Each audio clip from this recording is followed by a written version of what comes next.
The Harvest of Harmony Parade is taking place this weekend in Grand Island, and it will leave a number of streets closed for several hours on Saturday morning.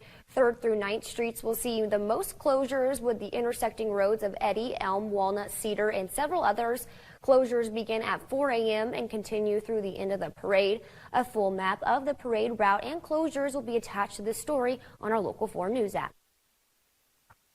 And Harvest of Harmony is a staple in Grand Island dating back to 1938. The parade has featured high school marching bands and other floats. As they approach the 83rd year of the parade, let's take a look back at the Local 4 archives of the parade in years past.